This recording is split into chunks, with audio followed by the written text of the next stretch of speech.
Pourquoi vos intentions comptent plus que vos résultats? Il y a 2 semaines, un entrepreneur m'a écrit ceci. J'ai lancé mon start-up il y a 1 an. J'ai tout donné, travaillé 80 heures par semaine, investi toutes mes économies et ça a échoué. Je me sens comme un raté complet. Cette histoire me brise le cœur parce que cet homme mesure sa valeur uniquement aux résultats qu'il obtient. Et nous faisons tous ça, d'une façon ou d'une autre. Nous jugeons notre valeur à nos notes, à notre salaire, au nombre de likes sur nos posts, au comportement de nos enfants, au succès de nos projets. Résultat, nous vivons sur des montagnes russes émotionnelles permanentes. Un succès nous fait voler, un échec nous écrase. Bienvenue dans cet épisode de Stoic Life.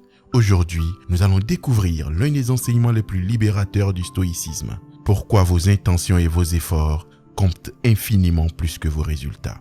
Et comment cette simple perspective peut vous libérer de l'anxiété de performance qui empoisonne nos vies modernes. Pour comprendre l'erreur que nous commettons tous, regardons ce qui se passe quand nous nous attachons aux résultats. Souvenez-vous de l'épisode 1.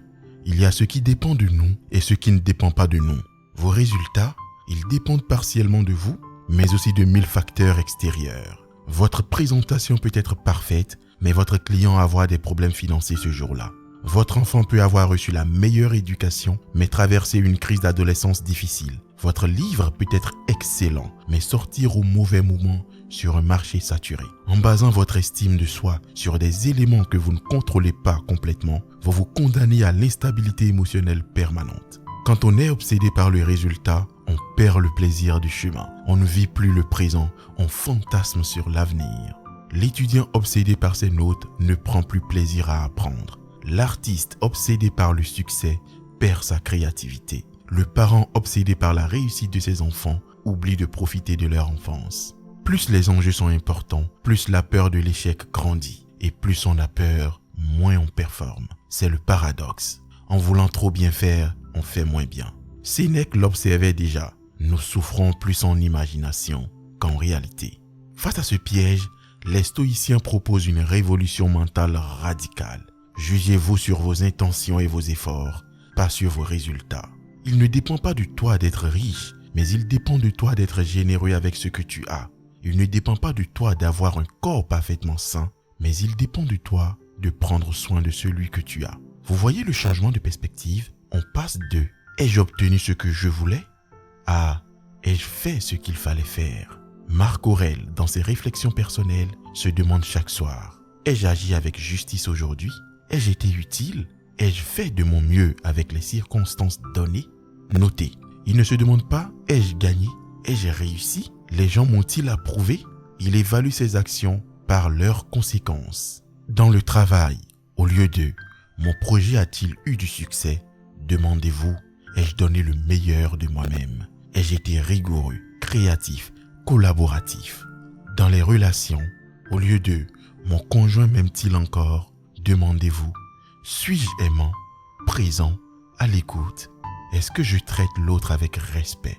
Dans l'éducation, au lieu de « mon enfant réussit-il à l'école ?» demandez-vous, suis-je un parent patient, encourageant, présent?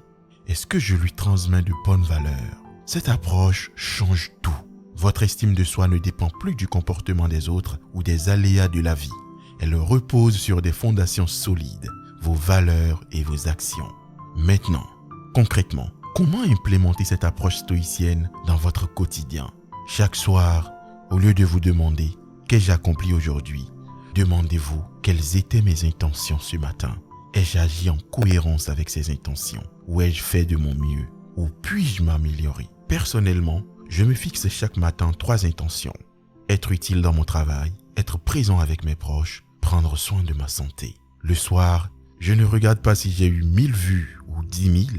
Je regarde si j'ai créé du contenu de qualité avec une intention sincère et d'aider. Redéfinissez votre notion de succès. Succès traditionnel, j'ai obtenu ce que je voulais. Succès stoïcien, j'ai agi selon mes valeurs, quelles que soient les circonstances. Redéfinissez votre notion de succès. Un médecin stoïcien se juge sur la qualité de ses soins, pas sur le nombre de vies sauvées. Un professeur stoïcien se juge sur la qualité de son enseignement, pas sur les résultats de ses élèves. Un parent stoïcien se juge sur la qualité de son amour et de son éducation, pas sur le comportement de ses enfants. Les stoïciens pratiquent la préméditatio malorum. Imaginez que les choses ne se passent pas comme prévu. Pas pour être pessimiste, mais pour préparer mentalement votre réaction. Si mon projet échoue, aurai-je des regrets sur mes intentions et mes efforts? Sinon, alors je peux avancer sereinement. Cette préparation mentale vous libère de l'anxiété de performance. Apprenez à célébrer vos efforts, pas seulement vos résultats. Vous avez préparé un examen avec sérieux? Célébrez même si la note n'est pas parfaite. Vous avez eu une conversation difficile avec courage? Félicitez-vous même si elle n'a pas résolu le problème. Vous avez créé quelque chose avec passion? Réjouissez-vous même si ça ne rencontre pas le succès espéré. Cette habitude recable littéralement votre cerveau pour revaloriser ce qui dépend de vous.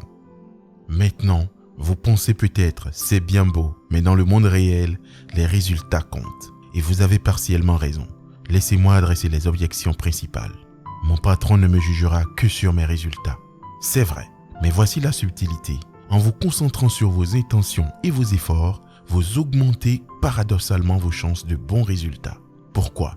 Parce que vous n'êtes plus paralysé par la peur.